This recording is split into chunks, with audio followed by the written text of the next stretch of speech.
Welcome to the second episode of Inspire Me. I'm Charmaine Marinkovich, portrait photographer, and every week I will share with you someone who inspires me in my life in some way. This week I'm speaking with life coach Tracy Manu. Hey Tracy, how are you going? I'm good, thanks. Great to see you. Yeah, you too. Hey, I'm really glad that you can join me today and that I get to spend this time with you again. Yeah. So thanks for being here. Welcome. Now I have a few words in front of me, and they're your words, and it is fall madly in love with your life. Now they're words of motivation, I guess, that you use to support the woman in your lifestyle company Blossom. And I love those words, and when I read them I think, wow, you know, I want a life like that. And I suppose many people would look at it and go, they want a life like that as well. So easy to read, easy to hear, but kind of hard to do. But you know, I see you living a life that you're in love with, which is really awesome. But you haven't always had a life that you've loved, have you? No. So can you kind of just share a little bit about, you know, where you've come from and I guess how you got to where you are now, I guess. Yeah. Wow. That's a long story. I know. Well, yeah. Share as much as you like. I suppose it starts at really, really young, so about 6 weeks old, when I got eczema all over me, like just crazy eczema. And it was with me throughout my childhood and into my being a young adult, and it really affected my self-worth. Like I just did not feel good enough. And I chose people that didn't really treat me that well, and struggled at school and just didn't really feel like I could have done. And it wasn't until I had my 3 children, which I had, 18. I was 17 when I had my first daughter and turned 18 a month later, and then I had 2 more children to Johnny. It wasn't until they were probably 1, 3 and 5 that I started to realise that it was me that was in charge of my life, which I don't think I ever really realised that. And I didn't realise that my self-worth had a huge effect on what was happening in my life. Yeah. So it took quite some time to realise that. Yeah. And so I guess what was was it like a little turning point for you that kind of was like the light bulb moment, you know, as they say? Yeah, a really good friend gave me Louise Hay's book, You Can Heal Your Life. Yeah. And I remember reading a sentence in there that said, you are responsible for what's going on in your life. Right. And I was just like, what? Yeah. You mean that the people that are treating me bad, I have something to play, a role to play in that? Yeah. And, the lack of abundance, I'm part of that. It was like just an eye-opener that I was playing a part in it. Yeah. So my beliefs and the thoughts that I was thinking and the words that I was speaking all played a part in how my life was unfolding. Yeah. So what did you do to start, getting into a cool life and, getting away from, I guess, those people or changing things? Yeah. I read that book. Yeah. And read it. Didn't stop. And no, and I still have that book. Like it's something I always go back to. Yeah. And then I went to You Can Heal Your Life workshop, which was based on that book. Okay. So I went to 2 of those, maybe 3 of them. Yeah. And they all just helped me to really connect with who I was, to like treat myself well, to speak to myself kindly, to encourage myself, and to think about whenever I was putting myself down, it was almost like I was going backwards if I was doing that, right. To really nurture a relationship with me. Yeah. And, did you notice things when you started doing things like that? Did they start changing kind of straight away? Or, obviously you had to keep working on it, but did you notice? Yeah, I noticed that I started to just feel good. Yeah. I'd find I was happier and I was more comfortable with who I was. Yeah. But at the same time, there was this real uncomfortableness because I was changing and I was different than everyone I was hanging out with. Yeah. And, I wanted to talk about happiness and positive affirmations and love. And, you know, I wasn't in that kind of environment. So it took a lot of courage to just be me, you know, the me I was beginning to know, even around those kind of people. Yeah. Because we were all doing the best we could. It was just different. It was different than what we had done before. And how did they respond? Like, people respond to you changing? Some people liked it and we'd have amazing conversations about it, and some which were challenged. They were challenged, what I was going through. Yeah. Oh no, it's really cool. I mean, I've known you obviously for a while, so you know, I've seen changes as well, and you know, it's really cool, and it's really nice to follow you and see all that you do, because it is inspiring what you do, and it's really, really cool. I guess one thing I saw that you write down is that you're a truth seeker. So always, like all these words you write down, it's like, oh yeah, it makes you think. And I think when I think about truth seeker, I think for me it'd be being really true to yourself, and just like what you were talking about. And when you're really true to yourself, you start being so truthful to your whole life and everybody in it. Is that how you see it as well? And that's definitely a big part of it. Definitely, like being true to me, you know, saying what I really feel. You know, going after the goals that I know make my heart sing. And it's also a truth seeker as in, is this belief really true that I'm believing about myself, or I'm believing about relationships, or I'm believing about money, for instance, or about my success? Are the beliefs true that I'm thinking? And really delving into finding out, you know, the language I use and the thoughts I think, are they really nurturing my true self? So always looking for the truth. Cool. So do you have any little like daily rituals that you do? So just over a year ago, as you know, I started yoga. And the yoga I do is Kundalini yoga, and it has meditation in it. And so I meditate every day, like without a doubt. I love it. And I didn't do that every day at first. It was a struggle to do it. And so what we were set was we had to do 40 days of meditation. And what really helped that was I'd have a journal and I'd write day 1, 2, 3, 4 all the way to 40. And every day I had to fill out, you know, what the meditation was like, how I felt, found it, what I felt like. And some days it was like, hated it. Really hard today. Couldn't stay focused. What I noticed was as the time went by, I began to find this peacefulness in the meditation, and I enjoyed doing it. But it's like a homeopathic remedy, and coaching is the same. Like you go through some tough stuff and then you move through that and then things get better. So meditation is definitely something. I pretty much walk every day, and my dog would have something to say about that if I didn't. Some days I miss, but I do try to walk every single day.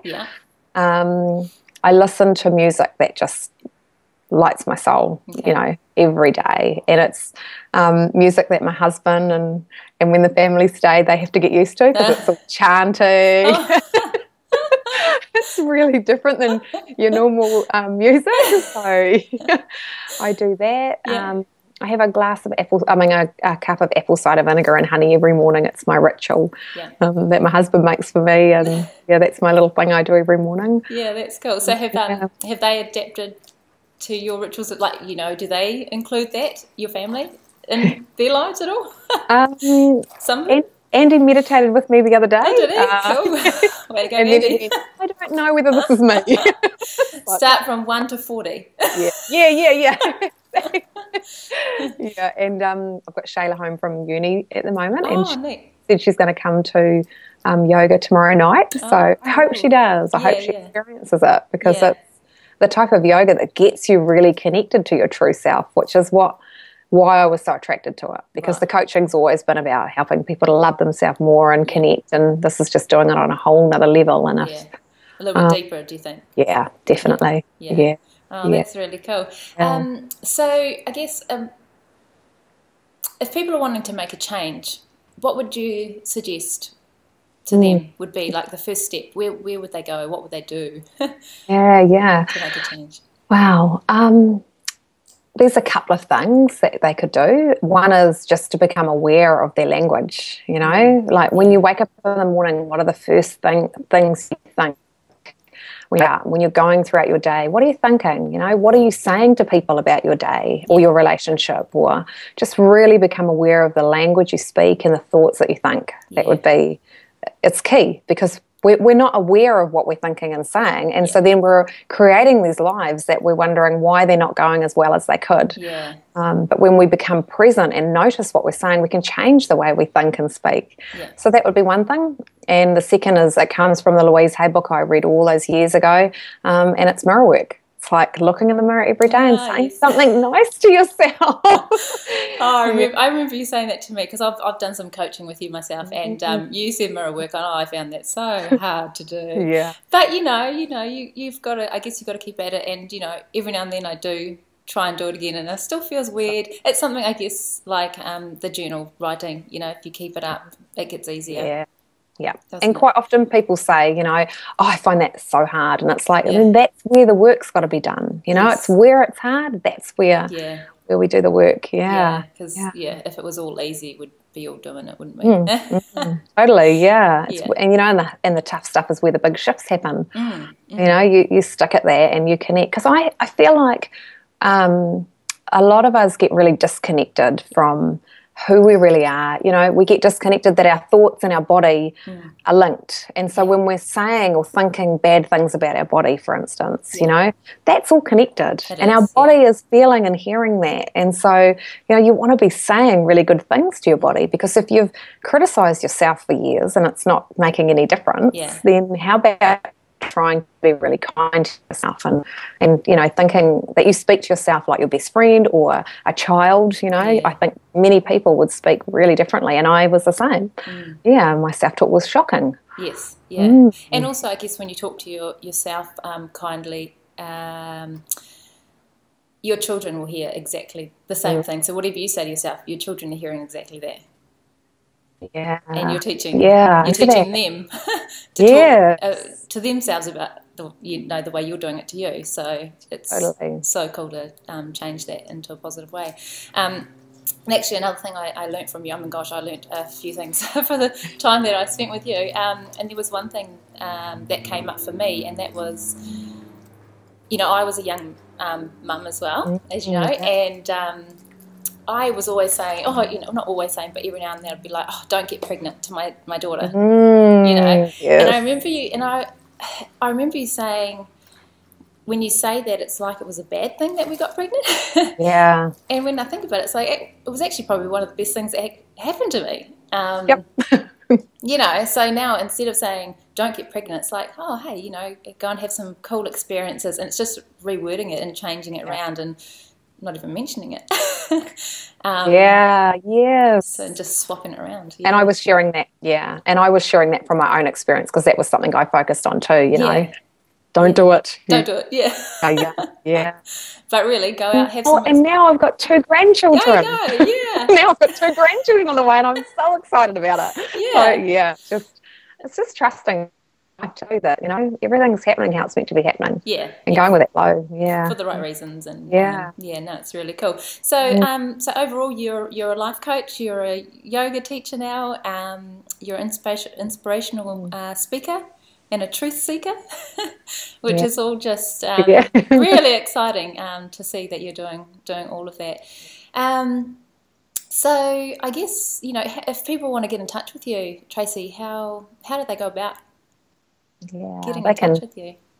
Well, they can check out my website, so blossom.net.nz. That's probably the best way. Or email me, Tracy, Tracy, at blossom.net.nz. I'm on Facebook.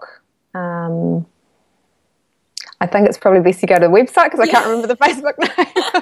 Type in Blossom, you'll find it. Blossom Coaching, probably, that's probably the best way. And cool. I offer a free session, like a consult, just to find out whether we're a good match and whether I can help you and find out what you really want and get excited about that. No, that's cool. Well, I'll pop all the links down below, so they've got them all, and they can flick through to there. But I mean, you know, Tracy, you have this very calm and I don't know, a real beautiful light, I guess, about you. You're just, you know, so you get on with, you seem like you get on with so many people, and I know you helped me, and I know you help a lot of women out there and people, so everyone go check her out. Thanks, Shah. So cool to connect. Yeah. It's good. And I love what you're doing, you know, interviewing people so people do get, you know, little seeds of wisdom and knowledge and spark something inside, and they go and do something different. I think you're doing amazing. Well, thank you. But I think it's really cool, you know, that I think everyone can make a change, and continue to make those changes. And I mean, I know you'll probably you work on yourself all the time, even though you have a life that you love, you know, you still are continually doing that. And absolutely something you have to keep working on, isn't it? Yeah, definitely. And the cool thing is, you know, you don't have to make massive changes. You can make little changes that have effects that go out to, you know, in your life and your family's life and your work. You know, if you're in a crappy workspace, you know, make a little change. And then watch the ripple. Put it out there. Oh, that's so cool. All right. Well, thank you so much for joining me, Tracy. And it was really cool to talk to you. And thanks again. Thank you. See ya. Bye. So tell me, who inspires you? If you have someone who motivates or inspires you in some way, please share it with me by leaving a comment below. And did you like this interview? If you did, subscribe to my channel, and it would be awesome if you shared this with all your friends. If you want to learn more about the style of portraits I offer, please head over to charmainemarinkovich.co.nz and sign up for my email updates. Do something every day that makes your heart sing. Believe in you, believe in your dreams, and watch amazing things happen. Thank you so much for watching, and I'll see you next time on Inspire Me.